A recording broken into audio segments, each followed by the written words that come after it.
we shall continue.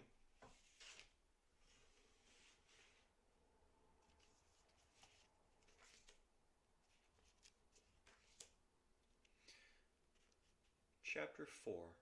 The thoughts which I expressed in the second chapter were not present to the mind of Paris. The future life of Europe was not their concern. Its means of livelihood was not their anxiety.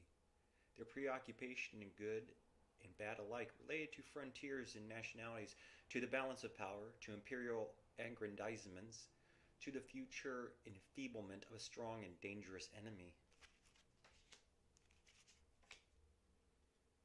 to revenge, and to the shifting by the victors of their unbearable financial burdens onto the shoulders of the defeated.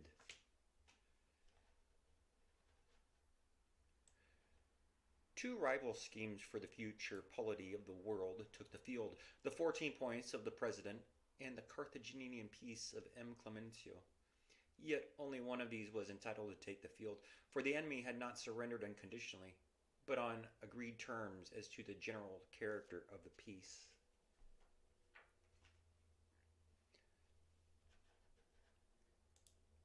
This aspect of what happened cannot, unfortunately, be passed over with a word, for in the minds of many Englishmen, at least, it has been a subject of very great misapprehension.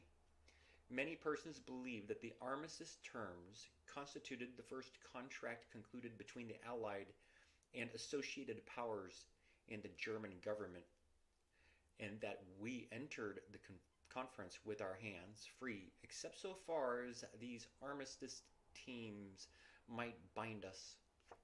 This was not the case. To make the position plain, it is necessary briefly to review the history of the negotiations which began with the German note of October 5th, 1918, and concluded with President Wilson's note of November 5th, 1918.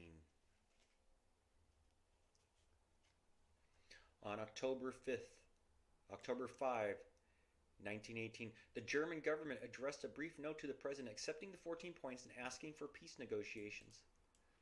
The President's reply of October 8 asked if he was to understand definitely that the German government accepted, quote, the terms that laid down, unquote, in 14 points and in his subsequent addresses, and that, quote, that its object in entering into discussion would be only to agree upon the practical details of their application, unquote.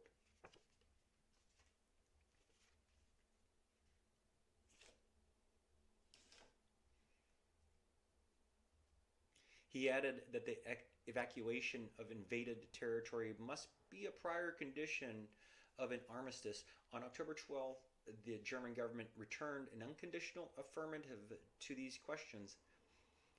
Quote, its object in entering into discussions would be only to agree upon practical details of the application of these terms, unquote. On October 14, having received this affirmative answer, the President made a further communication to make clear the points.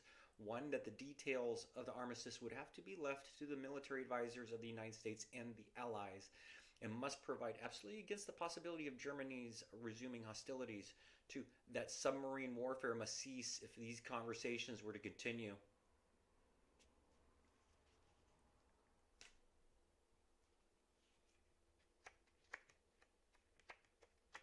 And 3, that he required further guarantees of the representative character of the government with which he was dealing. On October 20, Germany accepted points 1 and 2, and pointed out as regards 3, that she now had a constitution and a government dependent for its authority on the Reichstag. On October 23, the President announced that, quote, having received the solemn and explicit assurance of the German government that it undeservedly accepts the terms of peace laid down in his address to the Congress of the United States on January 8, 1918, the 14 points, and the principles of settlement enunciated in his subsequent addresses, particularly the address of September 27, and that it is ready to discuss the details of their application, unquote. He has communicated the above correspondence to the government of the Allied powers, quote, with the suggestion that these governments are disposed to effect peace upon the terms and principles indicated, unquote. they will ask their military advisors to draw up armistice terms of such a character as to, quote, ensure to the associated governments the unrestricted power to safeguard and enforce the details of the peace to which the German government has agreed, unquote. At the end of this note, the president hinted more openly than in that of October 14 at the abdication of the Kaiser. This completes the preliminary negotiations to which the president alone was a party, adding without the governments of the Allied powers.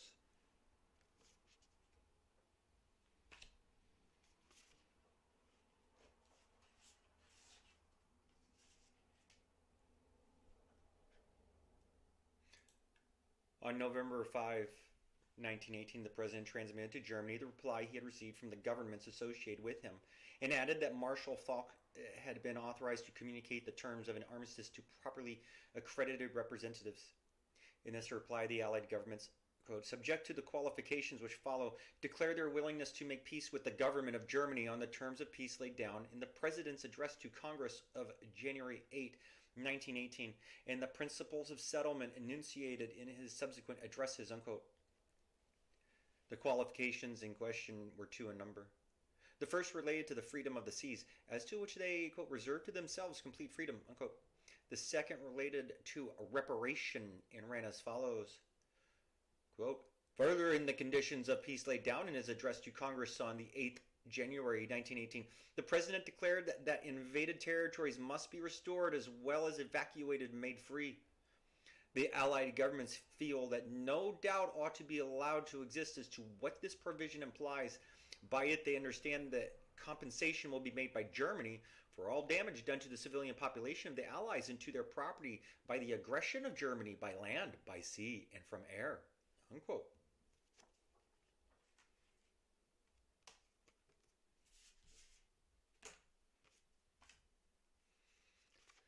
The nature of the contract between Germany and the Allies resulting from this exchange of documents is plain and unequivocal. The terms of the peace are to be in accordance with the addresses of the President, and the purpose of the peace conference is, quote, to discuss the details of their application, unquote. The circumstances of the contract were of an unusually solemn and binding character, for one of the conditions of it was that Germany should agree to armistice terms, which were to be such as would leave her helpless. Germany, having rendered herself helpless in reliance on the contract, the honor of the Allies was peculiarly involved in fulfilling their part, and if there were ambiguities, in not using their position to take advantage of them. What then was the substance of this contract to which the Allies had bound themselves? An examination of the documents showed that, although a large part of the addresses is concerned with spirit, purpose, and intention, and not with concrete solutions, and that many questions requiring a settlement in the peace treaty are not touched on, nevertheless, these are certain questions which they settle definitely. It is true that within somewhat wide limits the Allies still had a free hand. Further, it is difficult to apply on a contractual basis those passages which deal with spirit, purpose, and intent. Every man must judge for himself whether, in view of them, deception or hypocrisy has been practiced. But there remain, as will be seen below, certain important issues on which the contract is unequivocal.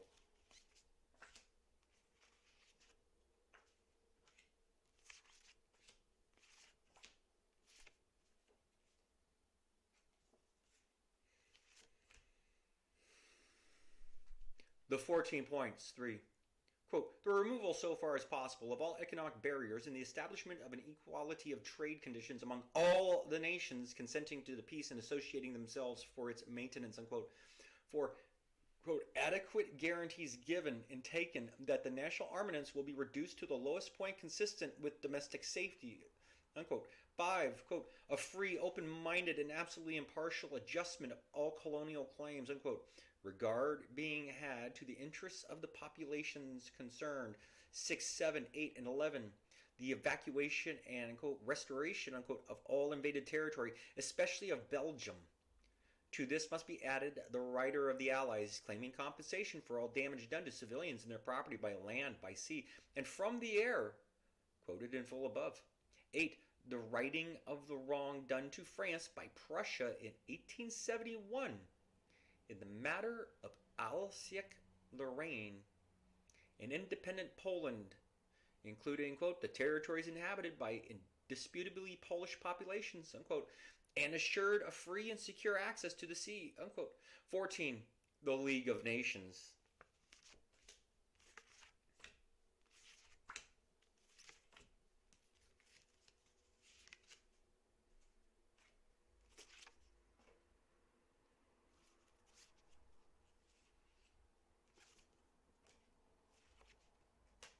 Before the Congress, February 11th, quote, there shall be no annexations, no contributions, no punitive damages. Self-determination is not a mere phrase. It is an imperative principle of action which statesmen will henceforth ignore at their peril. Every territory settlement involved in this war must be made in the interest and for the benefit of the populations concerned, and not as part of any mere adjustment of compromise of claims amongst rival states, unquote.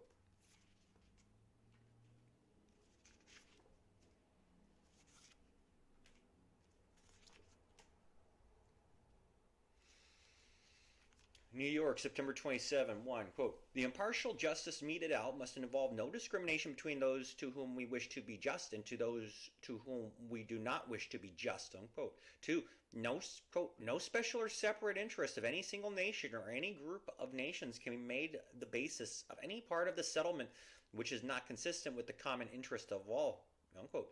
3, quote, there can be no leagues or alliances or special covenants and understandings within the general and common family of the League of Nations, unquote.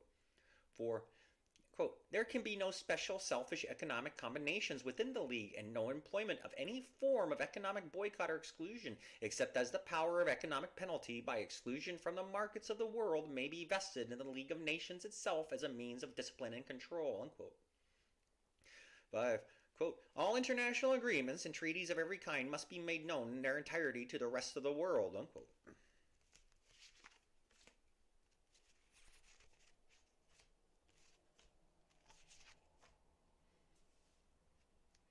New York. Oh, wait, I'm repeating that one. The wise and magnanimous program for the world had passed on November 5, 1918, beyond the region of idealism and aspiration, and had become part of a solemn contract to which all the great powers of the world had put their signature, but it was lost, nevertheless, in the morass of Paris. The spirit of it altogether, the letter in parts ignored, and in other parts distorted. The German observations on the draft treaty of peace were largely a comparison between the terms of this understanding, on the basis of which the German nation had agreed to lay down its arms, and the actual provisions of the document offered them for signature thereafter. The German commentators had little difficulty in showing that the draft treaty constituted a breach of engagements and of international morality comparable with their own offense in the invasion of Belgium. Nevertheless, the German reply was not in all its parts a document fully worthy of the occasion, because in spite of the justice and importance of much of its contents, a truly broad treatment and a high dignity of outlook were a little wanting, and the general effect lacks the simple treatment, with the dispassionate objectivity of despair which the deep passions of the occasion might have evoked.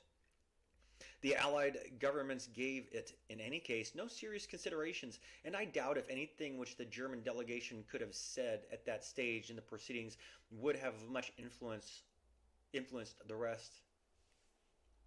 The commonest virtues of the individual are often lacking in the spokesman of nations. A statesman representing not himself but his country may prove, without incurring excessive blame, as history often records, vindictive, perfidious, and egotistic.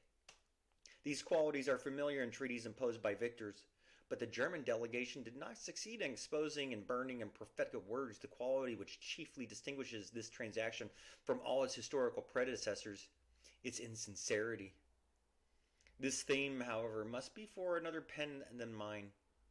I am mainly concerned with what follows, not with the justice of the treaty, neither with the demand for penal justice against the enemy, nor with the obligation of contractual justice on the victor, but with its wisdom and with its consequences. I propose, therefore, in this chapter to set forth baldly the principal economic provisions of the treaty, reserving, however, for the next my comments on the reparation chapter and on Germany's capacity to meet the payments there demanded from her. The German economic system as it existed before the war depended on three main factors: I.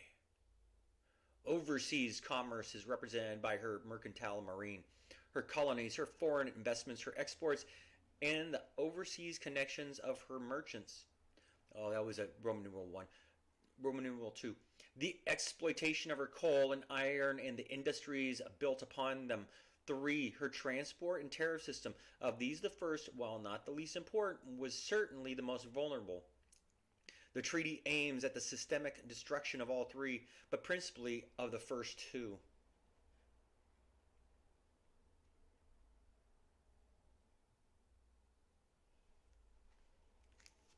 Subsection 1. 1. Germany has ceded to the Allies all the vessels of her mercantile marine exceeding 1,600 tons gross. Half the vessels between 1,000 tons and 1,600 tons, and 1/4 of her trawlers and other fishing boats. The cession of a comprehensive, including not only vessels flying the German flag, but also all vessels owned by Germans but flying other flags, and all vessels under construction as well as those afloat. Further, Germany undertakes, if required, to build for the Allies such types of ships as they may specify up to 200,000 tons annually for 5 years, the value of these ships being credited to Germany against what is due from her for reparation. Thus, the German mercantile marine is swept from the seas and cannot be restored for many years to come on a scale adequate to meet the requirements for her own commerce. For the present, no lines will run from Hamburg, except such as foreign nations may find it worthwhile to establish out of their surplus tonnage.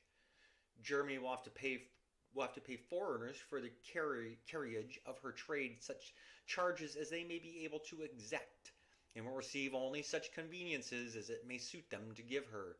The prosperity of German ports and commerce can only revive, it would seem, in proportion as she succeeds in bringing under her effective influence the mercantile marines of Scandinavia and of Holland. 2. Germany has ceded to the Allies, quote, all her rights and titles over her overseas possessions, unquote. This cessation not only applies to sovereignty, but extends on unfavorable terms to German property, all of which, including railways, must be surrendered without payment, while on the other hand the German government remains liable for any debt which may have been incurred for the purchase of the construction of this property or for the development of the colonies generally. In distinction from the practice ruling in the case of most similar cessions in recent history, the property and persons of private German nationals, as distinct from their government, are also injuriously affected.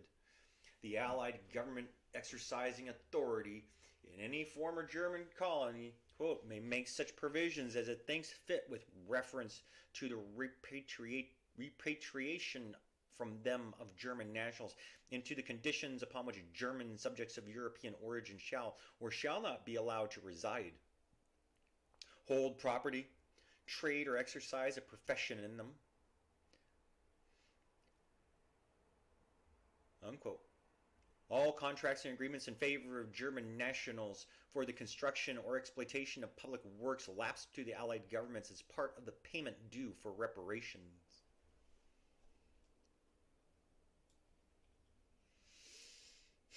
But these terms are unimportant compared to the more comprehensive provision by which, quote, the Allied and associated powers reserve the right to retain and liquidate all property, rights, and interests belonging at the date of the coming into force of the present treaty to German nationals or companies controlled by them, unquote, within the former German colonies.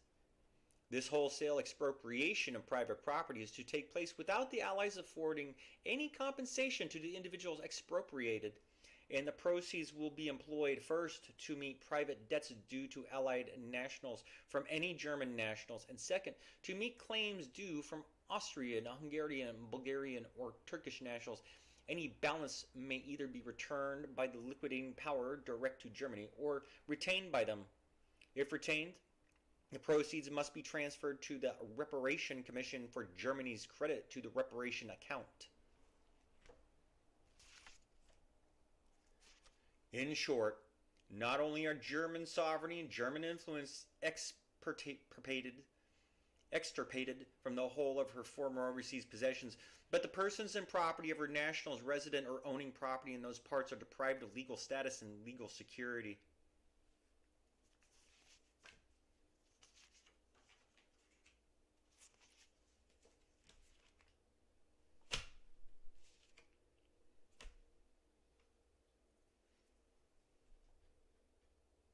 Three, the provisions just outlined in regard to the private property of Germans in the ex-German colonies apply equally to private German property in Alsace-Lorraine, except insofar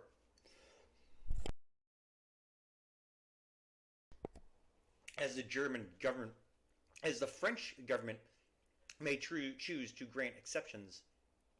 This is part of much greater practical importance than the similar expropriation overseas because of the far higher value of the property involved in closer interconnection, resulting from the great development of mineral wealth of these provinces since 1871, of German economic interests there with those in Germany itself. Alsace-Lorraine has been part of the German Empire for nearly 50 years. A considerable majority of its population is German-speaking, and it has been the scene of some of Germany's most important economic enterprises.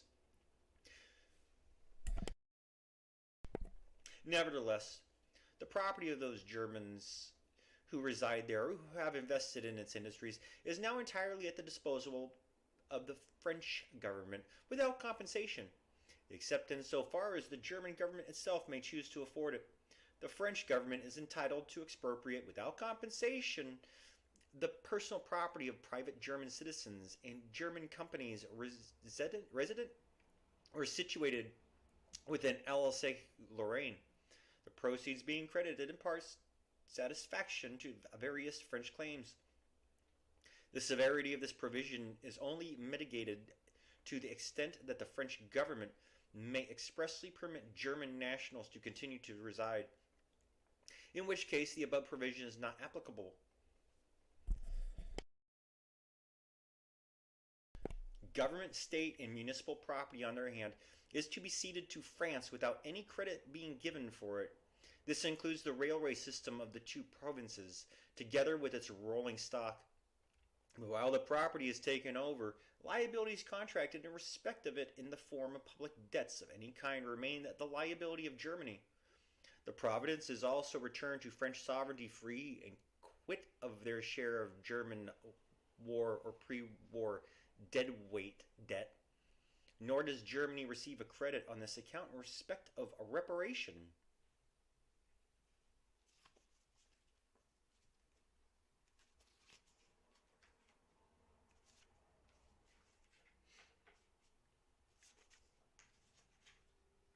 For the expropriation of German private property is not limited, however, to the ex-German colonies in Alsace-Lorraine.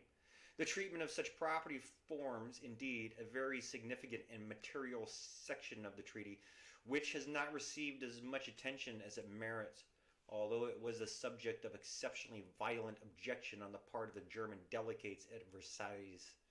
So far as I know, there is no precedent in any peace treaty of recent history for the treatment of private property set forth below, and the German representatives urge that the President now established strikes a dangerous and immoral blow at the security of private property everywhere. This is an exaggeration, and the sharp distinction approved by custom and convention during the past 2 centuries between the property and the rights of a state and the property and rights of its nationals is an artificial one, which is being rapidly put out of date by many other influences than the peace treaty. It is inappropriate to modern scholastic conceptions of the relations between the state and its citizens. It is true, however, that the treaty strikes a destructive blow at a conception which lies at the root of much of a so-called international law, as this has been expounded hitherto. The principal provisions relating to expropriation of German private property situated outside the frontiers of Germany, as are now determined, are overlapping in their incidence, and the more drastic would seem in some cases to render the others unnecessary. Generally speaking, however, the more drastic and extensive provisions are not so precisely framed as though of more particular and limited application. They are as follows. A. The Allies, quote, reserve the right to retain and liquidate all property, rights, and interests belonging to the date of the coming into force of the present treaty to German nationals, or companies controlled by them within their territories, colonies, possessions, and protectorates, including territory ceded to them by the present treaty, unquote.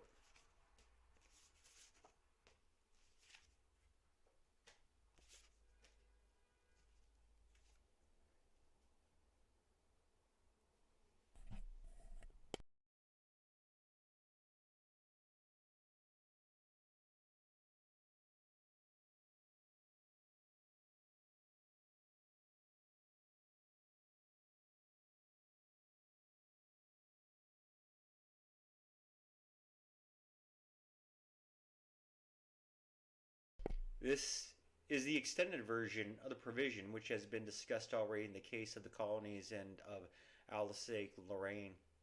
The value of the property so expropriated will be applied, in the first instance, to the satisfaction of private debts due from Germany to the nationals of the Allied government within whose jurisdiction the liquidation takes place, and second, to the satisfaction of claims arising out of the acts of Germany's former allies. Any balance, if the liquidating government elects to retain it, must be credited in the reparation account. It is, however, a point of considerable importance that the liquidating government is not compelled to transfer the balance to the Reparation Commission, but can, if it so decides, return the proceeds direct to Germany. For this will enable the United States, if they so wish, to utilize the very large balances in the hands of their enemy, property custodian, to pay for the provisioning of Germany without regard to the views of the Reparation Commission. These provisions had their origin in the scheme for the mutual settlement of enemy debts by means of a clearinghouse.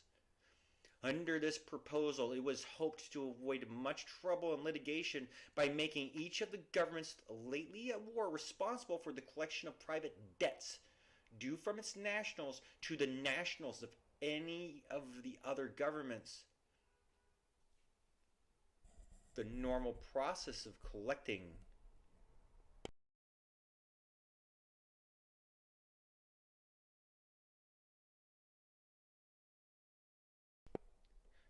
the normal process of collection having been suspended by reason of the war, and for the distribution of the funds so collected to those of its nationals who had claims against the nationals of the other governments, any final balance either way being settled in cash.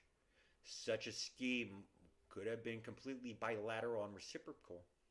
And so in part it is, the scheme being mainly reciprocal as regards the collection of commercial debts. But the completeness of their victory permitted the Allied governments to introduce in their own favor many divergencies from reciprocity, and of which the following are the chief. Whereas the property of Allied nationals within German jurisdiction reverts under the treaty to Allied ownership on the conclusion of peace, the property of Germans within Allied jurisdiction is to be retained and liquidated as described above, with the result that the whole of German property over a large part of the world can be expropriated, and the large properties now within the custody of public trustees and similar officials in the Allied countries may be retained permanently.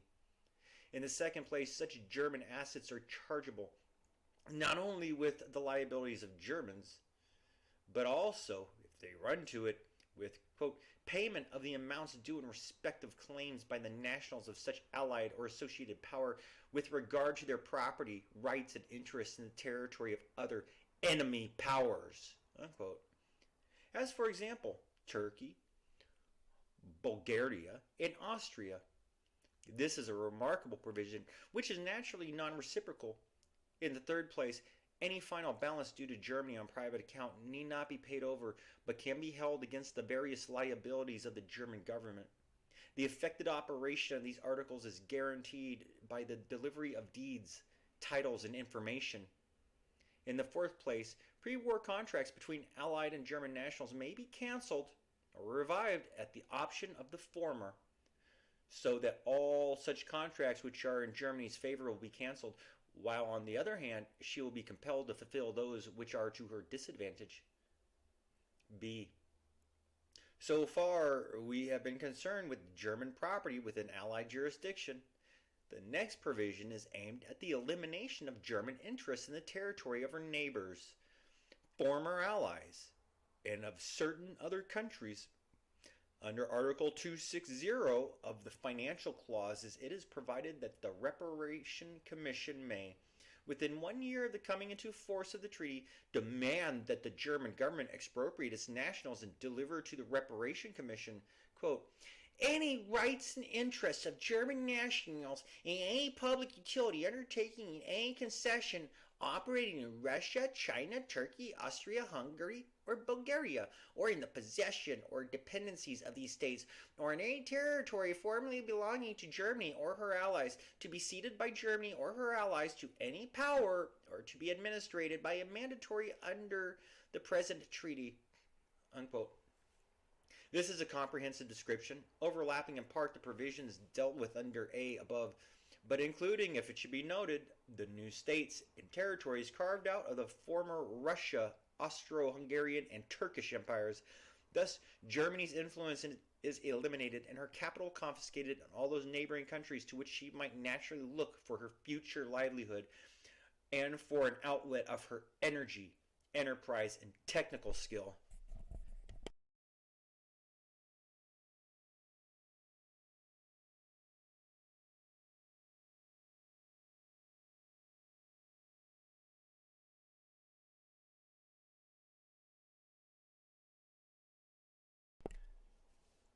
The execution of this program in detail will throw on the Reparation Commission a peculiar task, as it will become possessor of a great number of rights and interests over a vast territory, owing dubious obedience, disordered by war, disruption, and Bolshevism. The division of the spoils between the victors will also provide employment for a powerful office, whose doorsteps the greedy adventurers and jealous concession hunters of 20 or 30 nations will crowd and defile.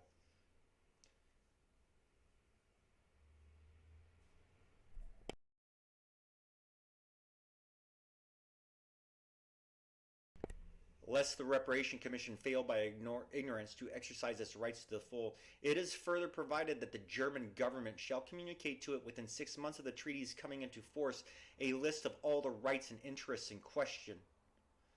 Quote, whether already granted, contingent, or not yet exercised, unquote.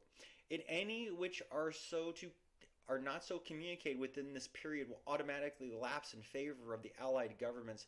How far an edict of this character can be made binding on a German national whose person and property lie outside the jurisdiction of his own government is an unsettled question. But all the countries specified in the above list are open to pressure by the Allied authorities, whether by the imposition of an appropriate treaty clause or otherwise.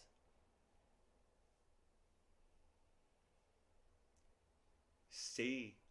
There remains a third provision more sweeping than either of the above, neither of which affects German interests in neutral countries. The Reparation Commission is empowered up to May 1st, 1921, to demand payment up to $5 billion in such manner as they may fix. Quote, whether in gold, commodities, ships, securities, or otherwise, unquote. This provision has the effect of entrusting to the Reparation Commission for the period in question dictatorial powers over all German property of every description whatever. They can, under this article, point to any specific business, enterprise, or property, whether within or outside Germany, and demand its surrender. And their authority would appear to extend not only to property existing at the date of the peace, but also to any which may be created or acquired in any time in the course of the next 18 months. For example, they could pick out as presumably they will as soon as they are established, the fine and powerful German enterprise in South America known as Deutsche Überseeische Elektricität, the DUEG, and dispose of it to Allied interests. The cause of unequivocal and all-embracing, it is worthwhile to note in passing that it introduces a quite novel principle in the collection of indemnities. Hitherto, a sum has been fixed, and the nation mulcted has been left free to devise and select for itself the means of payment. But in this case, the payees can, for a certain period, not only demand a certain sum, but specify the particular kind of property in which payment is to be effected. Thus, the powers of the Reparation Commission, with which I deal more particularly in the next chapter, can be employed to destroy Germany's commercial and economic organizations as well as to exact payment. The cumulative effect of A, B, and C, as well as certain other minor provisions on which I have not thought it necessary to enlarge, is to deprive Germany, or rather to empower the Allies so to deprive her at their will. It is not yet accomplished. Of everything she possesses outside of her own frontiers is laid down in the treaty. Not only are her overseas investments taken and her connections destroyed, but all the same process of extirpation is applied in the territories of her former allies and of immediate neighbors by land. 5. Lest by some oversight the above provisions show overlooking possible contingencies, certain other articles appear in the treaty, which probably do not add very much in practical effect to those already described, but which deserve brief mention as showing the spirit of completeness with which the victorious powers entered upon the economic subjection of their defeated enemy. First of all, there is a general clause of barrier and renunciation. Quote, in territory outside of her European frontiers, as fixed by the present treaty, Germany renounces all rights, titles, and privileges, whatever in and over territory which belong to her or to her allies, and all rights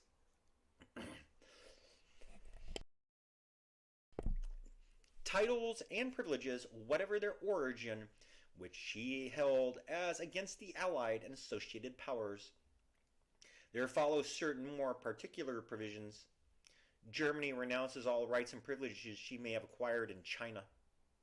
There are similar provisions for Siam, for Liberia, for Morocco, and for Egypt. In the case of Egypt, not only are special privileges renounced, but by Article 150, ordinary liberties are withdrawn. The Egyptian government being accorded, quote, complete liberty of action in regulating the status of German nationals and the conditions under which they may establish themselves in Egypt, unquote. By Article 258, Germany renounces her right to any participation in any financial or economic organizations of an international character operating in any of the Allied or associated states, or in Austria, Hungary, Bulgaria, or Turkey, or in the dependencies of these states, or in the former Russian Empire, unquote. Generally speaking, only those pre-war treaties and conventions are revived which it suits the Allied governments to revive, and those in Germany's favor may be allowed to lapse. It is evident, however, that none of these provisions are of any real importance as compared to those described previously. They represent the logical completion of Germany's outlawry in economic subjection to the convenience of the Allies, but they do not add substantially to her effective disabilities.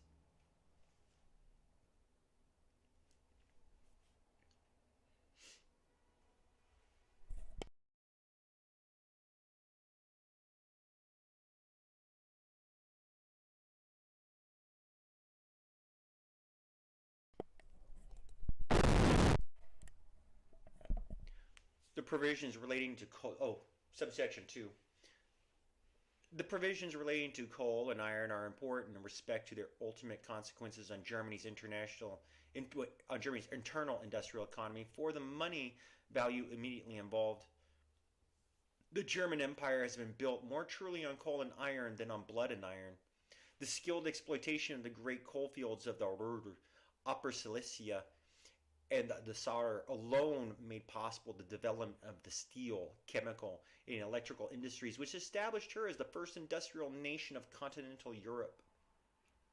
1/3 of Germany's population lives in towns of more than 20,000 inhabitants. An industrial concentration which is only possible on the foundation of coal and iron. In striking, therefore, at her coal supply, the French politicians were not mistaking their target. It is only the extreme immoderation and indeed technical impossibility of the treaty's demands which may save the situation in the long run. 1. The treaty strikes at Germany's coal supply in 4 ways.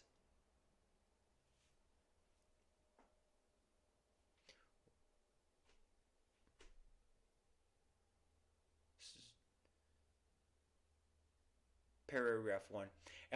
Quote, as compensation for the destruction of the coal mines in the north of France and as part payment towards the total reparation due from Germany for the damage resulting from the war, Germany cedes to France in full and absolute possession with exclusive rights of exploitation, unencumbered and free from all debts and charges of any kind, the coal mines situated in the Sauter Basin. Unquote. While the administration of this district is vested for 15 years in the League of Nations, it is to be observed that the mines are ceded to France absolutely. 15 years hence the population of the district will be called upon to indicate by a plebiscite their desires as to the future sovereignty of the territory. And in the event of their electing for union with Germany, Germany is to be entitled to repurchase the mines at a price payable in gold. The judgment of the world has already recognized the transaction of the Sauter as an act of spoliation and insincerity. So far as compensation for the destruction of French coal mines is concerned, this is provided for, as we shall see in a moment, elsewhere in the treaty. Quote, there is no industrial region in Germany, unquote. The German representatives have said without contradiction. Quote, the population which is to be permanent, so homogeneous and so little complex as that of the Saar district, among more than 650,000 inhabitants, there were in 1918 less than 100 French. The Saar district has been German for more than 1,000 years. Temporary occupation as a result of warlike operations on the part of the French always terminated in a short time in the restoration of the country upon the conclusion of peace. During a period of 1048 years, France has possessed the country for not quite 68 years in all. When on the occasion of the first Treaty of Paris in 1814, a small portion of the territory now coveted was retained for France, the population raised the most energetic opposition and demanded, quote, reunion with their German fatherland, unquote, to which they were, quote, related by language, custom, and religion, unquote.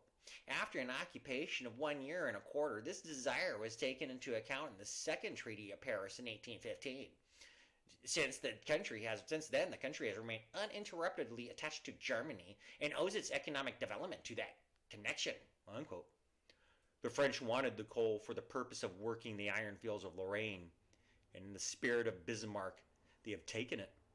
Not precedent, but the verbal professions of the Allies have rendered it indefensible. Paragraph 2. Upper Silesia, a district without large towns, in which, however, lies one of the major coal fields of Germany, with a production of about 23% of the total German output of hard coal, is subject to plebiscite to be ceded to Poland. Upper Silesia was never part of historic Poland, but its population is mixed Polish, German, and Czechoslovakian, the precise proportions of which are disputed. Economically, it is intensely German. The industries of eastern Germany depend upon it for their coal, and its loss would be a destructive blow at the economic structure of the German state. With the loss of the fields of Upper Silesia and the Saar, the coal supplies of Germany are diminished by not far short of 1/3. Paragraph 3. Out of the coal that remains to her, Germany is obliged to make good year by year the estimated loss which France has incurred by the destruction and damage of war in the coal fields of her northern provinces. In part 2, of Annex 5 to the reparation chapter, Germany undertakes to deliver to France annually for a period not exceeding 10 years an amount of coal equal to the difference between the annual production before the war of the coal mines of the Nord and Pas de Calais, destroyed as a result of the war, and the production of the mines of the same area during the year in question. Such delivery not to exceed 20 million tons in any one year of the first 5 years, and 8 million tons in any one of the succeeding 5 years.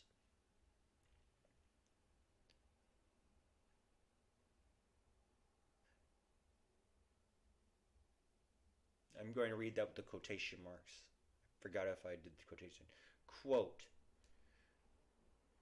Germany undertakes to deliver to France annually for a period not exceeding 10 years an amount of coal equal to the difference between the annual production before the war of the coal mines of Nord and in Pas de Calais, destroyed as a result of the war, and the production of the mines of the same area during the year in question.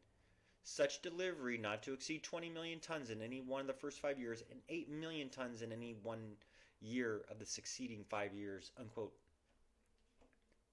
This is a reasonable provision if it stood by itself, and one which Germany should be able to fill if she were left her other resources to do it with.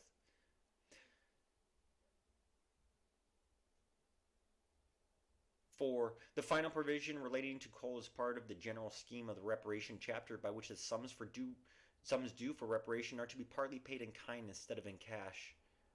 As a part of the payment due for reparation, Germany is to make the following deliveries of coal or equivalent in coke. The deliveries to France being wholly additional to the amounts available by the cession of the Saar, or in compensation for destruction in northern France. 1. France, 7 million tons annually for 10 years. To France, 7 million tons annually for 10 years. To Belgium, 8 million tons annually for 10 years.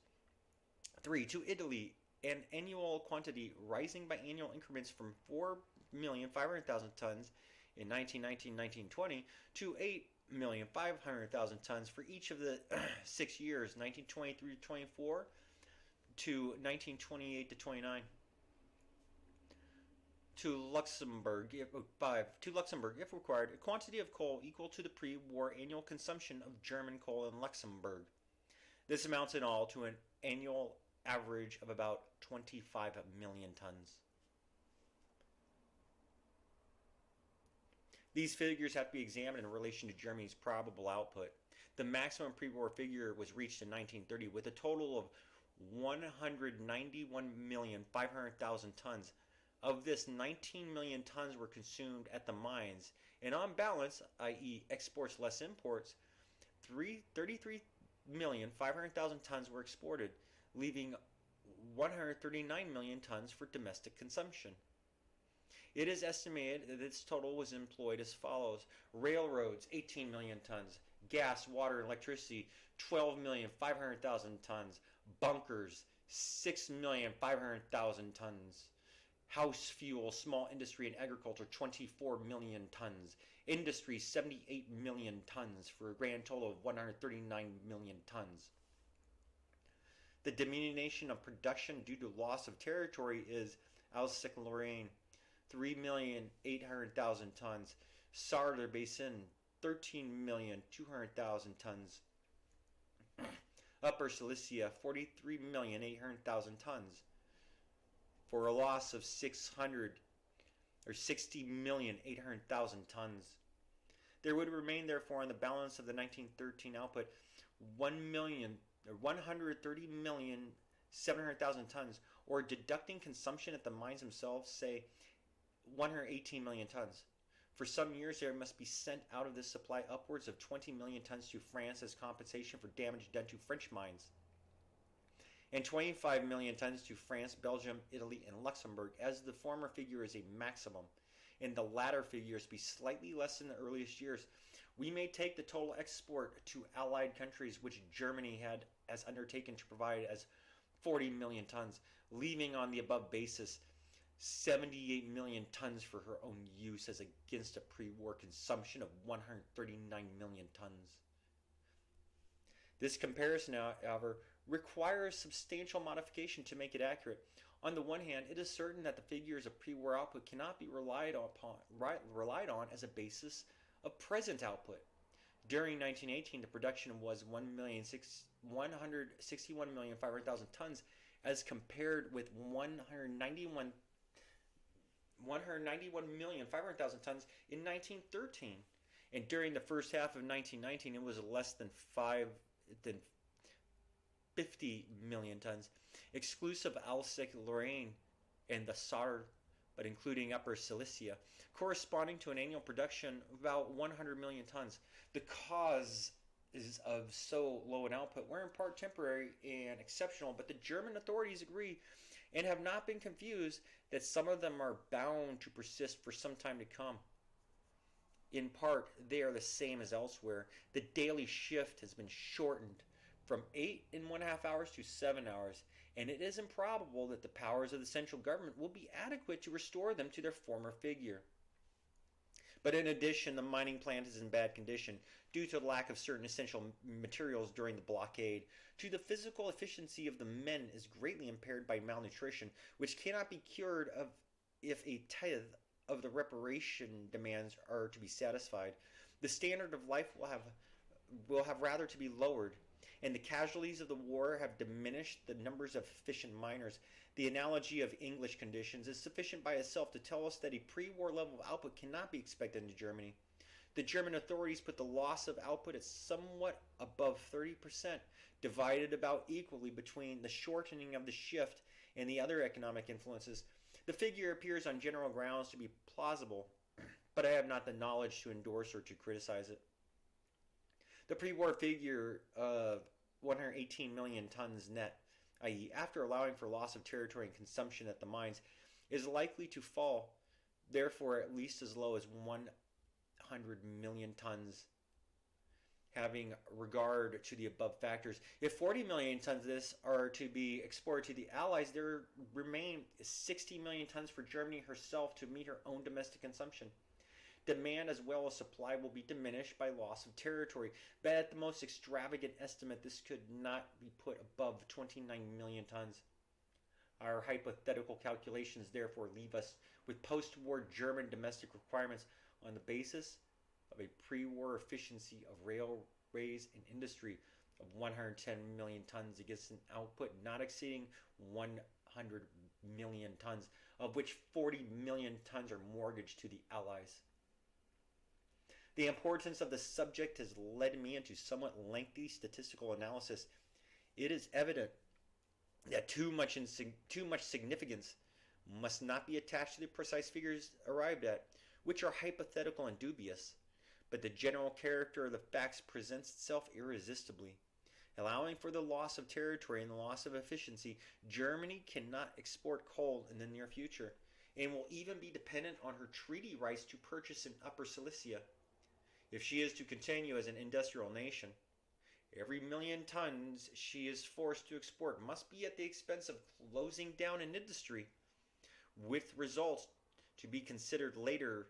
This within certain limits is possible, but it is evident that Germany cannot and will not furnish the Allies with a contribution of 40 million tons annually.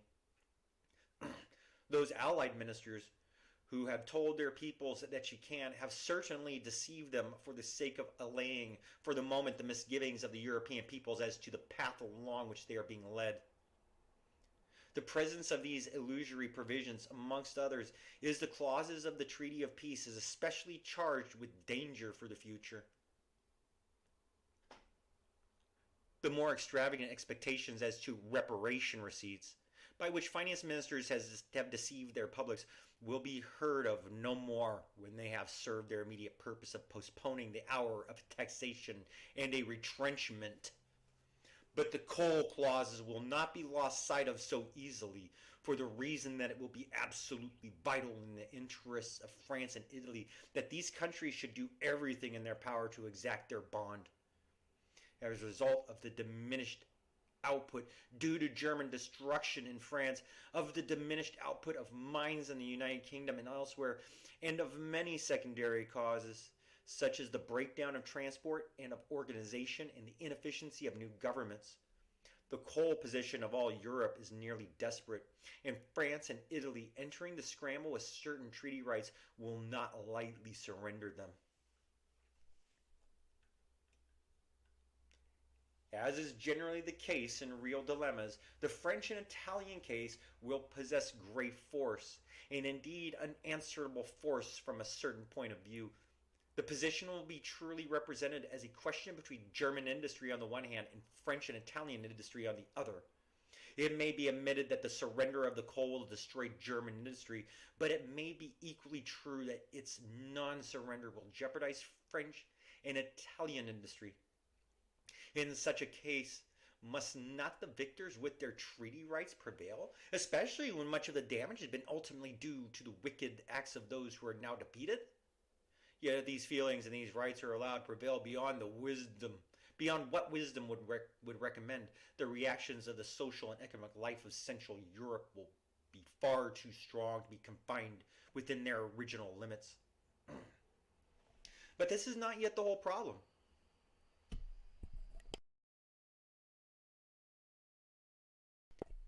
If France and Italy are to make good their own deficiencies in coal from the output of Germany, then Northern Europe, Switzerland, and Austria, which previously drew their coal in large part from Germany's exportable surplus, must be starved of their supplies. Before the war, 13,600,000 tons of Germany's coal exports went to Austria-Hungary. Inasmuch as nearly all the coal fields of the former empire lie outside of what is now German Austria, the industrial ruin of this latter state, if she cannot obtain coal from Germany, will be complete. The case of Germany's neutral neighbors, who were formerly supplied in part from Great Britain, but in large part from Germany, will be hardly less serious. They will go to great lengths in the direction of making their own supplies to Germany of materials which are essential to her, conditional on these being paid for in coal.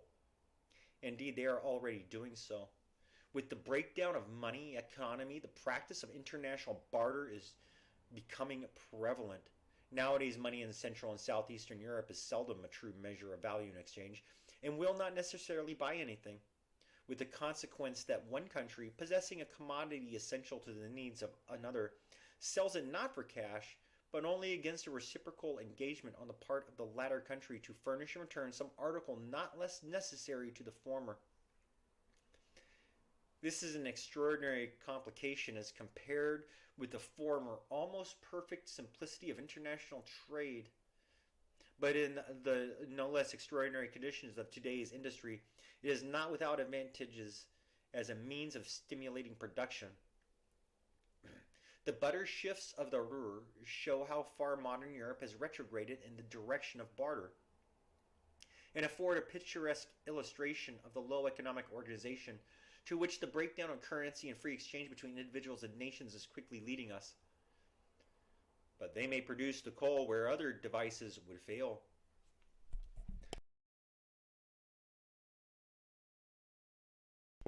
Yet if Germany can find coal for the neighboring neutrals, France and Italy may loudly claim that in this case she can and must keep her treaty obligations. In this there will be great show of justice, and it will be difficult to weigh against such claims the possible facts that, while German miners will work for butter, there is no available means of compelling them to get coal, the sale of which will bring in nothing, and that if Germany has no coal to send her neighbors, she may fail to secure imports essential to her economic interests, her economic existence. If the distribution of the European coal supplies is to be a scramble in which France is satisfied first, Italy next, and everyone else takes their chance, the industrial future of Europe is black, and the prospects of revolution very good.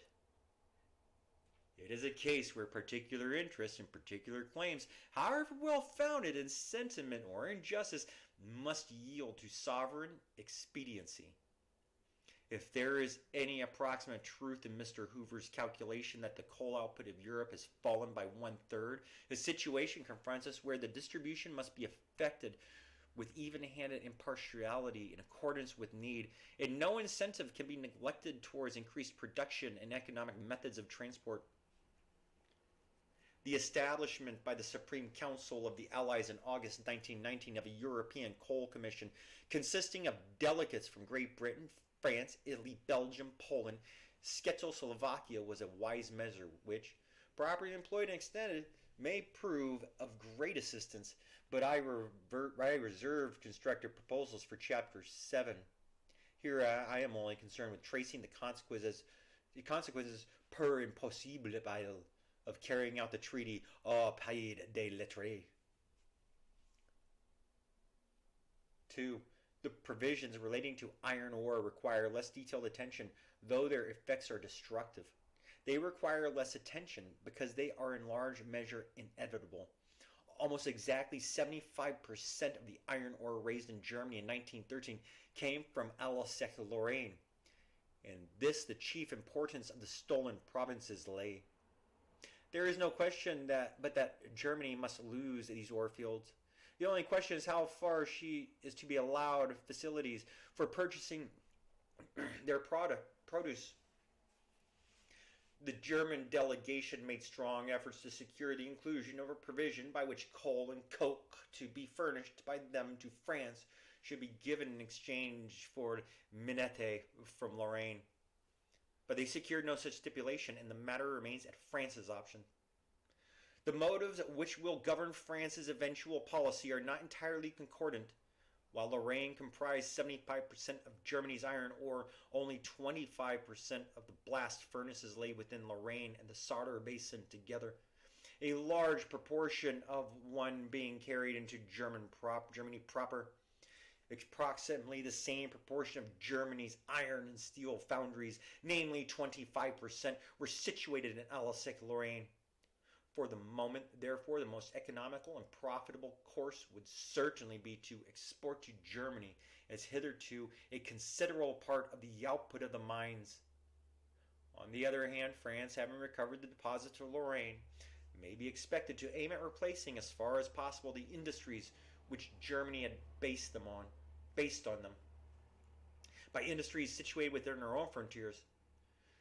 Much time must elapse before the plant and the skilled labor could be developed within France, and even so, she could hardly deal with the ore unless she could rely on receiving the coal from Germany. The uncertainty, too, as to the ultimate fate of the Saar will be disturbing to the calculations of capitalists who contemplate the establishment of new industries in France. In fact, here as elsewhere, political considerations cut disastrously across economic.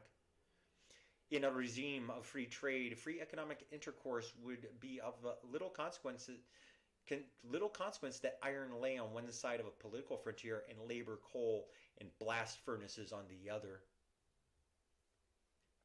But as it is, men have devised ways to impoverish themselves and one another, and prefer collective animosities to individual happiness.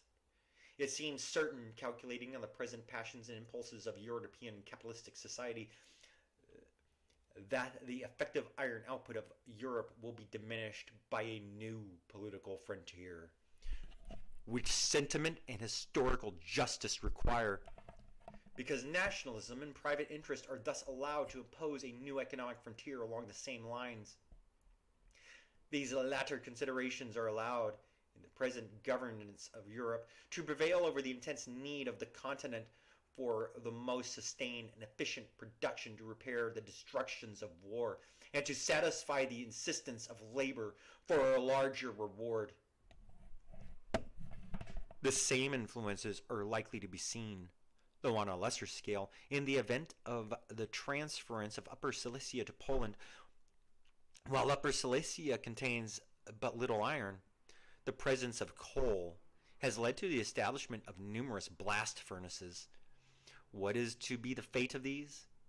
If Germany is cut off from her supplies of ore in the west, will she export beyond her frontiers on the east any part of the little which remains to her? The efficiency and output of the industry seems certain to diminish. Thus, the treaty strikes at organization, and by the destruction of organization impairs yet further the reduction wealth of the whole community. The economic frontiers which are to be established between the coal and the iron, upon which the modern industrialism is founded, will not only diminish the production of useful commodities, but may possibly occupy an immense quantity of human labor in dragging iron or coal, as the case may be, over many useless miles to satisfy the dictates of a political treaty, or because obstructions have been established to the proper localization of industry. And when I return, I will read subsection 3 of this chapter.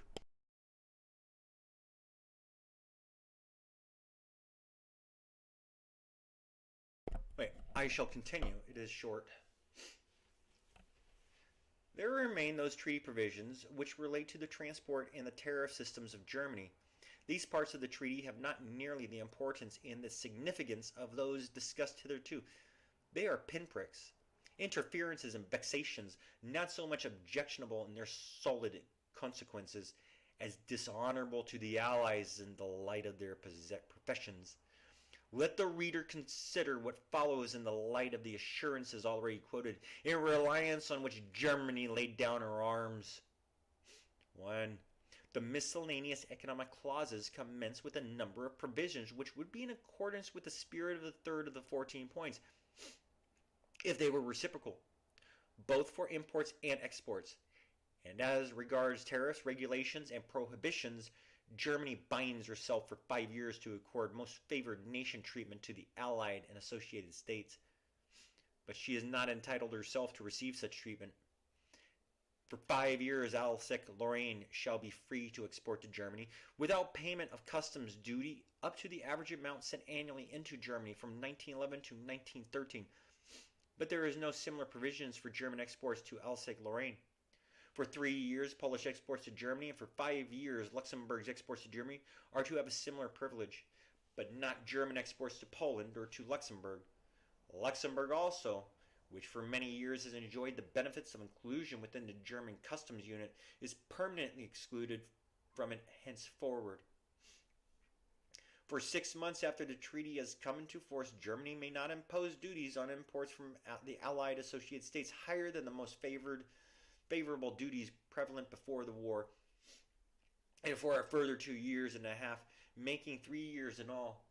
This prohibition continues to apply to certain commodities, notably to some of those as to which special agreements existed before the war, and also to wine, to vegetable oils, to artificial silk, and to washed or scoured wool.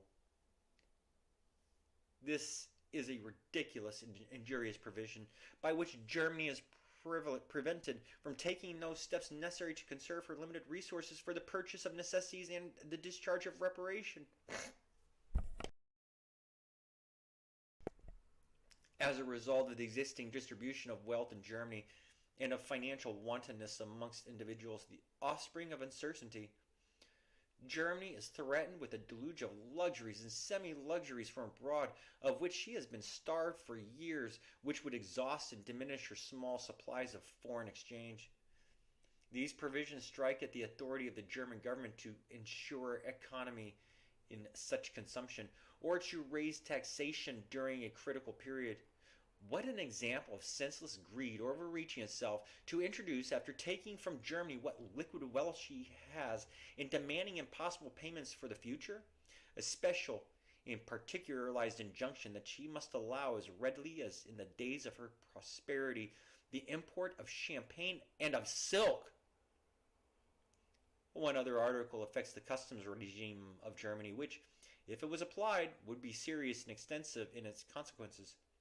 The Allies have reserved the right to apply a special customs regime to the occupied area of the bank of the Rhine. Quote, in the event of such a measure being necessary in the opinion in order to safeguard the economic interests of the population of the territories. Unquote. This provision was probably introduced as a possibly useful adjunct to the French policy of somehow detaching the left bank provinces from Germany during the years of their occupation. The project of establishing an independent republic under French clerical auspices, which would act as a buffer state and realize the French ambition of driving Germany beyond the Rhine, has not yet been abandoned, Some believe that much may be accomplished by the regime of threats, bribes, and cajolery extended over a period of 15 years or longer. If this article is acted upon, and the economic system of the left bank of the Rhine is effectively severed from the rest of the Germany, the effect would be far-reaching. But diplom- the dreams of designing diplomats do not always prosper, and we must trust the future. 2. The clauses relating to railways as originally presented to Germany were substantially modified in the final treaty, and are now limited to a provision by which goods coming from Allied territory to Germany or in transit through Germany shall receive the most favored treatment as regards rail freight rates, etc., applied to goods of the same kind carried on any German lines, quote, under similar conditions of transport, for example, as regards of route, unquote. As a non-reciprocal provision, this is an act of interference in internal arrangements which it is difficult to justify, but the practical effect of this and of an innocuous provision relating to passenger traffic will much depend on the interpretation of the phrase, quote, similar conditions of transport, unquote. For the time being, Germany's transport system will be much more seriously disordered by the provisions relating to the cession of rolling stock. Under paragraph 7 of the armistice conditions, Germany was called on to surrender 5,000 locomotives and 150,000 wagons, quote, in good working order with all necessary spare parts and fittings, unquote. Under the treaty, Germany is required to confirm this surrender and to recognize the title of the Allies to the material. She is further required, in the case of railway systems in ceded territory, to hand over these systems complete with their full complement of rolling stock, quote, in a normal state of upkeep, unquote, as shown in the last inventory before November 11, 1918. That is to say, ceded railway systems are not to bear any share in the general depletion or deterioration of the German rolling stock as a whole. This is a loss which, in course of time, can doubtless be made good, but lack of lubricating oils and the prodigious wear and tear of the war, not compensated by normal repairs, had already reduced the German railway system to a low state of efficiency. The further heavy losses under the treaty will confirm this state of affairs for some time to come and are substantial aggravation of the difficulties of the coal problem and of export industry generally. 3. There remain the clauses relating to the river system of Germany. These are largely unnecessary and are so little related to the supposed aims of the Allies that their purport is generally unknown. Yet they constitute an unprecedented interference with countries' domestic arrangements and are capable of being so operative as to take from Germany all effective control over her own transport system. In their present form, they are incapable of justification, but some simple changes might transform them into a reasonable instrument. Most of the principal rivers of Germany have their source or their outlet in non-German territory. The Rhine, rising in Switzerland, is now a frontier river for part of its course and finds the sea in Holland. The Danube rises in Germany but flows over its greater length elsewhere. The Elbe rises in the mountains of Bohemia, now called Czechoslovakia. The Oder traverses Lower Silesia, and the Niemen now bounds the frontier of East Prussia and has its source in Russia. Of these, the Rhine and the Niemen are frontier rivers. The Elbe is primarily German, but in its upper reaches has much importance for Bohemia. The Danube, in its German parts, appears to have little concern for any country but Germany, and the Oder is almost purely German river, unless the result of the plebiscite is to detach all Upper Silesia.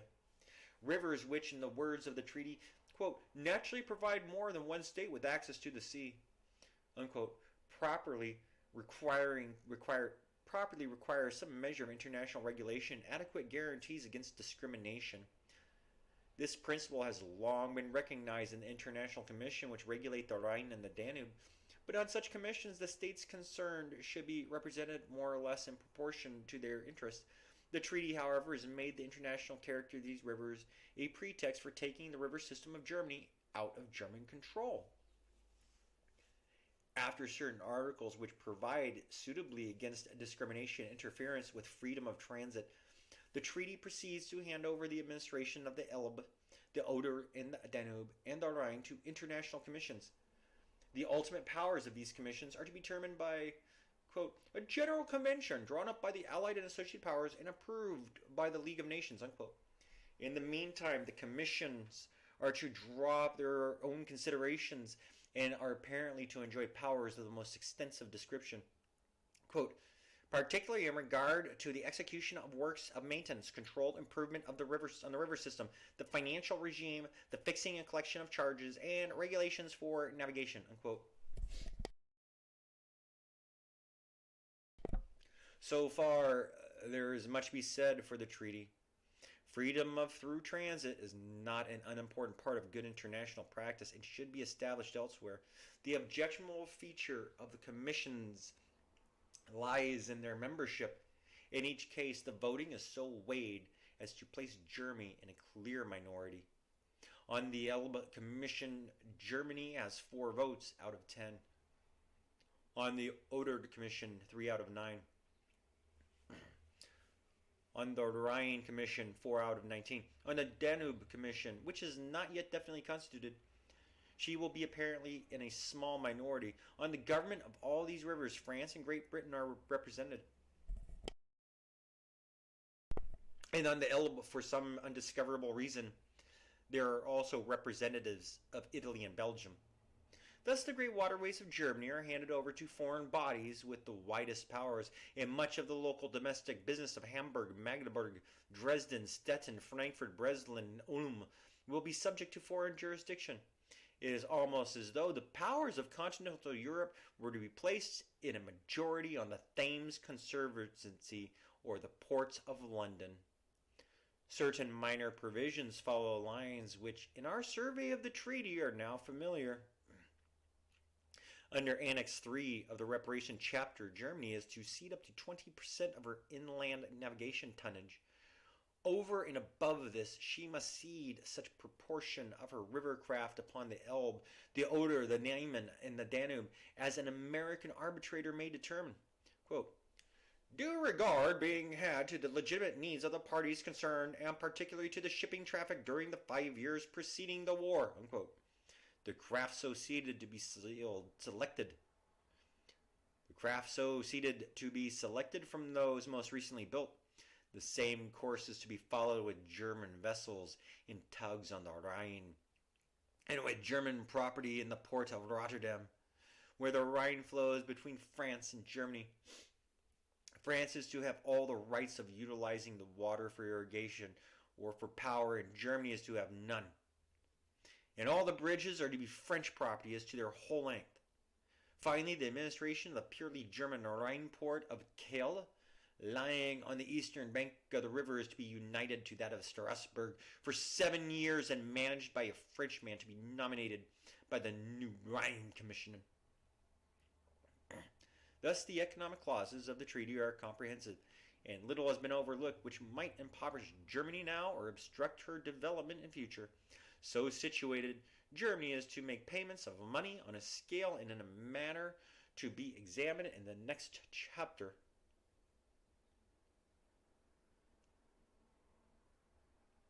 And I shall save this chapter for another day. But please bear with me. I have some newspapers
Angeles Evening News,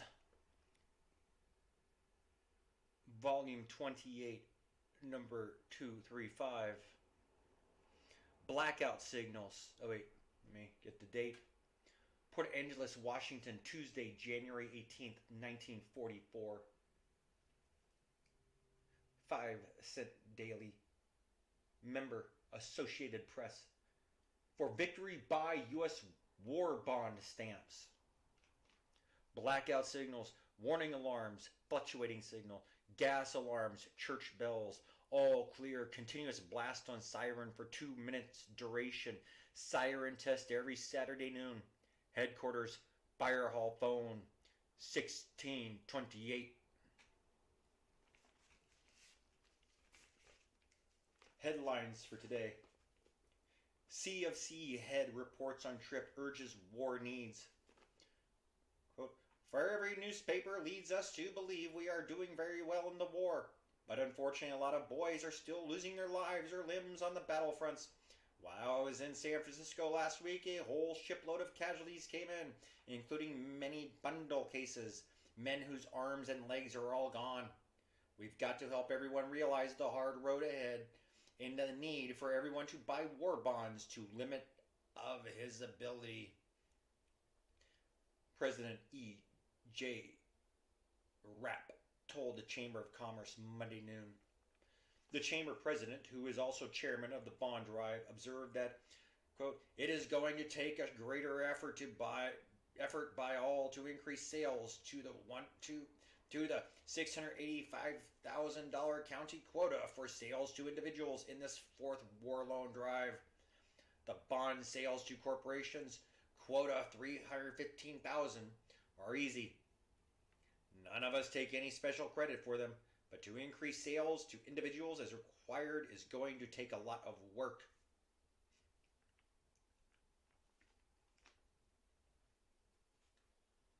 Nine apartments to completed here in March. 9 two-room apartments for which the City Commission granted contractor William Gorsigner a permit for remodeling last week are expected to be ready for occupancy sometime in March under a U.S. government conversion program to alleviate housing shortages. 2 buildings are to be used for the apartment conversion. The IOF Hall at 314 West 1st Street near Oak will contain 6 apartments, and the Snell Grove Grocery Building at 1304 West 5th on Lincoln Heights will house 3 more. Nels M. Sutherland has been appointed by the government to act as negotiator. Apartments are to consist of a living room and bedroom, Pullman kitchen, and bathroom, Sutherland said. Equipment which is to be new will consist of an oil circulating heater for each apartment, refrigerator, hot water tank, and electric range. Individual oil heating units were used to avoid the expense of elaborate heating plant for the building and the necessity of hiring a full-time janitor for each apartment house.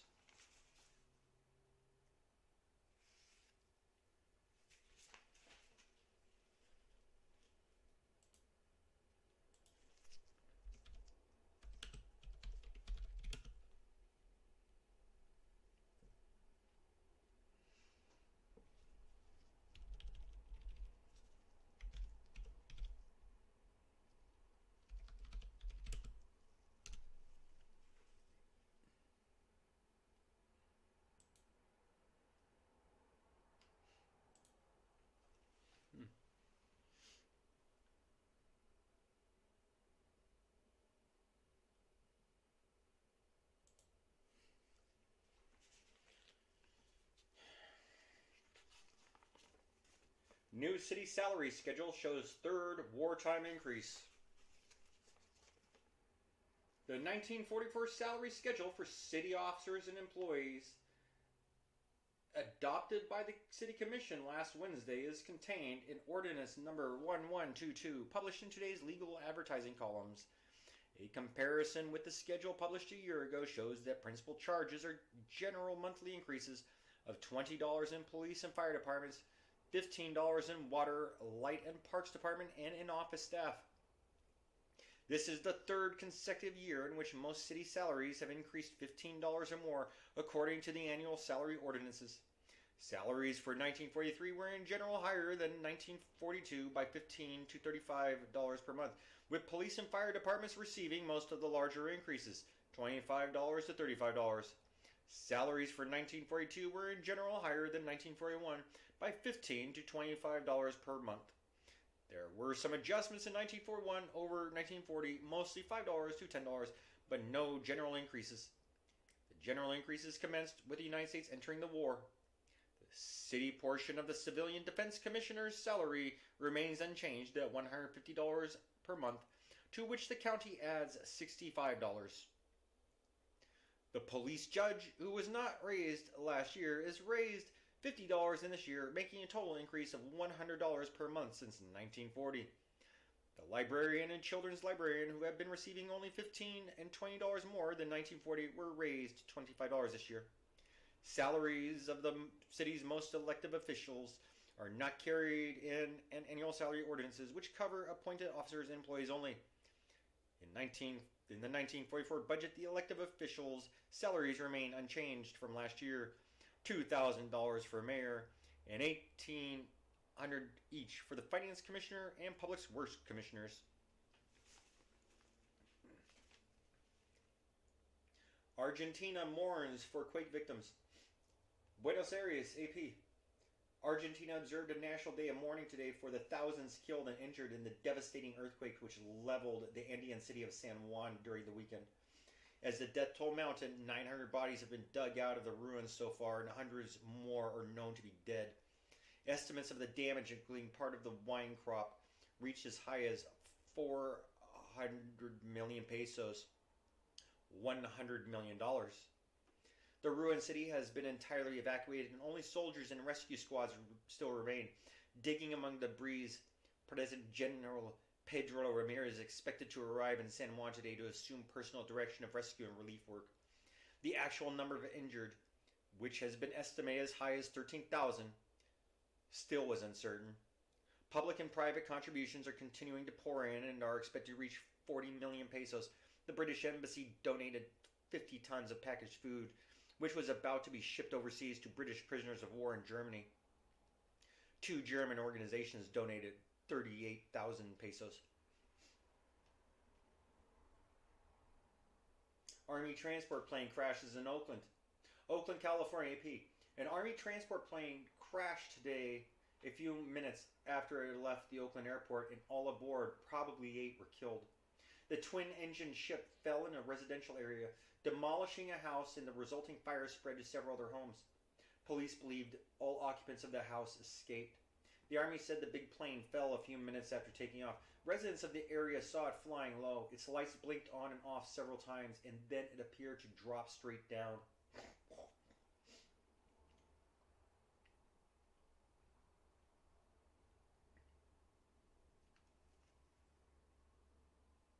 Admiral Nimitz urges support for Fourth War Loan. Pearl Harbor, AP. Japanese strongly entrenched in their Pacific Island strongholds will be smoked out in where the Allies choose to strike, Admiral Chester W. Nimitz said in urging support for the Fourth War Loan drive, which starts today. The Japs are thoroughly entrenched in island archipelagos that remain to them in the Pacific, said the Commander-in-Chief of the Pacific Fleet in a broadcast address last night. They are a vicious and resourceful foe, but we will smoke them out at times and places chosen by ourselves. Elements of American land, sea, and air power are fused into a deadly, disciplined fighting team, he said. To carry the fight to the enemy in these ocean areas involves long distances over which we must continually send supplies. To guarantee our success requires our continued purchase of war bonds, Nimitz declared.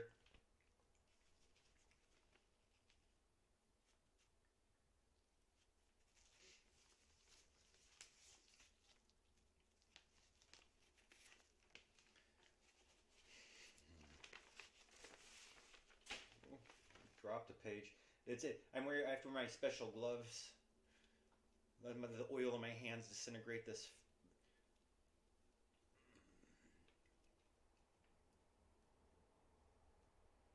PUD makes new offer for Snohomish Power, Seattle AP. A new offer of $5,200,000 for purchase of Snohomish County properties of the Puget Sound Power and Light Company were disclosed last night at the Public Utility District Allied Negotiating Committee. A jury set a price of $9 million on the county properties during a condemnation trial last year, but county PUD commissioners rejected it. The company had asked $13,500,000. The PUD urged $4 million. Bernard L. Pierce, executive secretary of the negotiating committee, said last night the additional lines and holdings are involved in the current offer, which was accompanied with formal notice that the district would construct its own electric distribution system if the company refused to consider the offer.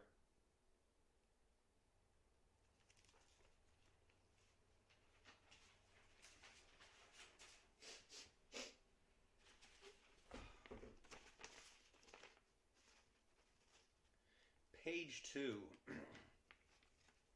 Servicemen home on Christmas leave.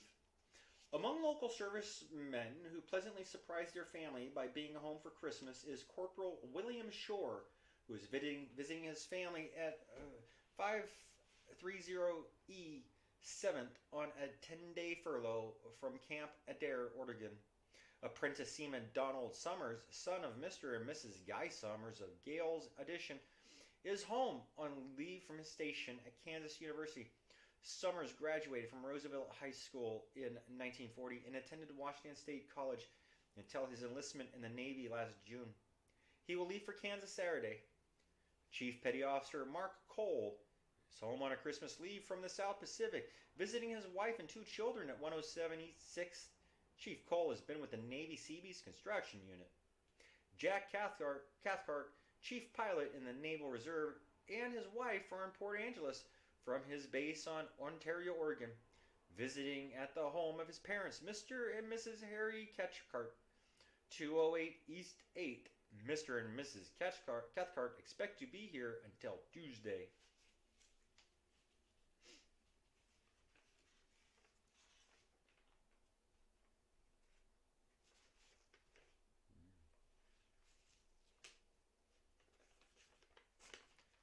A big double bill tonight, tomorrow. Melody, Mirth, Beauty, and Belita with the top skating stars of an ice team. Silver Skates, featuring Kenny Baker, Patricia Morrison, Belita. And Meet Jose Carioca, Donald Duck's South American rival. Walt Disney's Saludos Amigos in amazing Technicolor. Any way you pronounce it, it's terrific. Eloa. Extra. U.S. Marines take Tarawa in South Pacific, killing 4,000 Japs. It's got that spicy Lubitz lift. Ars Lubitz, Heaven Can Wait in Technicolor with Gene Tierney, Don Ameche, Chaz Coburn.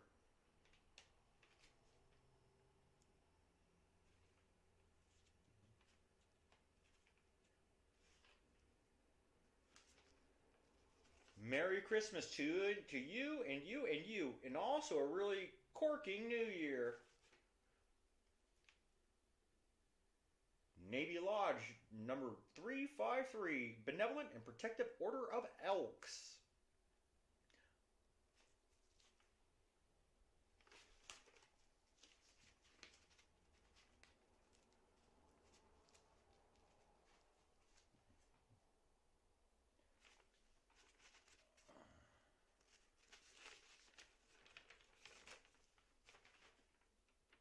Oh, this is a different one. This is Port Angeles, Washington, Friday, December 24th.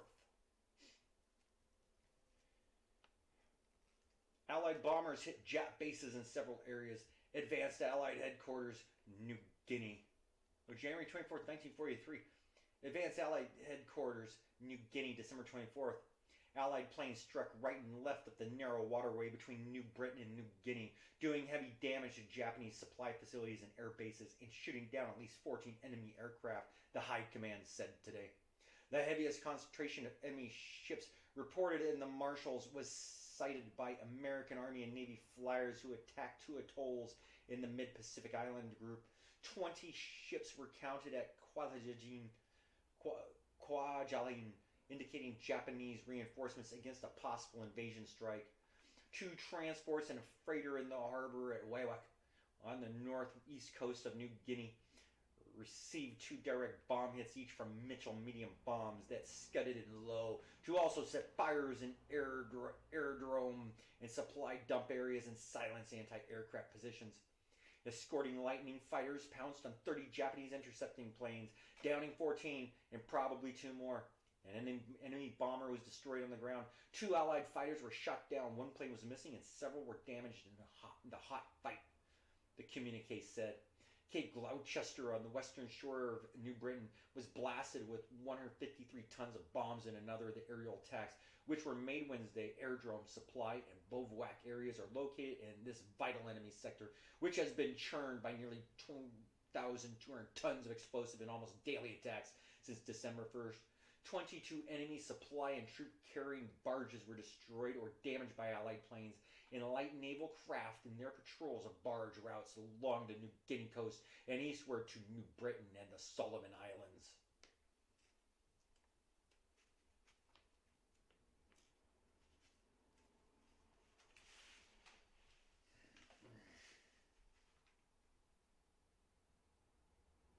Public eating places scarce here at Christmas. Public eating facilities in Port Angeles will be meager Christmas Day, and hotel dwellers and transients were warned that there will probably be 1 or 2 restaurants open in which they can dine. Shortage of help and a desire of restaurant operators to take the holiday off is given as the reason for many of the eating places not opening their doors Saturday. This will be a decided green Christmas, with rain having started to fall during last night and continuing with the forecast for more rain. Late shoppers stormed the stores yesterday, last night and today, but everything in the city will be closed up tight over the 2-day holiday, Saturday and Sunday. Ancient giant fir at Quinault Feld, Aberdeen Daily World, Hoquiam Special. A giant yellow fir tree, over 3 centuries old, one of the largest trees remaining in this section, was brought down at noon today after serving as a landmark at the Quinault and Decay Road junctions for more than 50 years. W.C. Hughes and Leto felled the towering fir, making their cut 6 feet from the ground. The tree measured 10 feet and 1 inch in diameter at the cut and was 160 feet high. It's sealed around 40,000 feet, and approximately 30,000 feet will make peelers. The tree was sound to within 15 feet of the top. It measured 100 feet up to the first limb. The mammoth fir fell with the jarring crash of an earthquake, observers said. Onlookers 100 feet away were jolted. Ellingson said the tree fell intact except that the decayed top shattered. Around 100 persons saw the giant topple.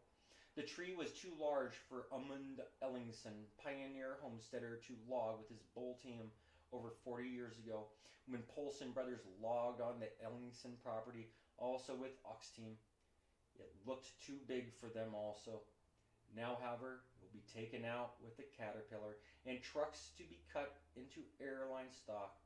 The tree grew on the Ellingson homestead near where Amund Ellingson was drowned in a logging dam 40 years ago. Followers today, counting the annual rings, judged the tree's age to be 325 years. The fallers started the undercut several days ago and met it with the saw cut at noon today.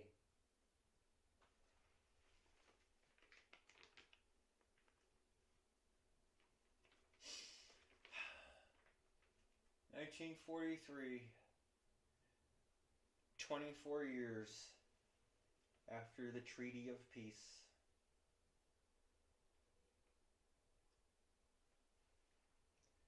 Judge Douglas is given Army transfer. Seattle AP. Colonel Malcolm Douglas, General Staff Corps, widely known King County Supervisor Court Judge, has been transferred from the San Francisco Port of Embarkation to Washington, D.C., preparatory to an important assignment overseas. It was announced today He was twice cited for gallantry in action and received the French Croix de Guerre with palms as a 2nd Division artillery captain in the last war. He was King County prosecutor before the elevation to the bench for the first time 17 years ago.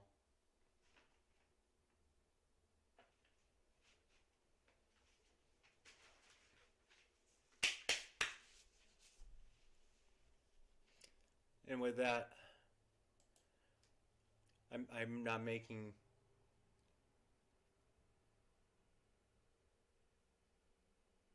well, I could tell you what this means. I could give you my interpretations of news. It's taken me quite a while to learn how to read news appropriately. And the first thing to learning how to read appropriately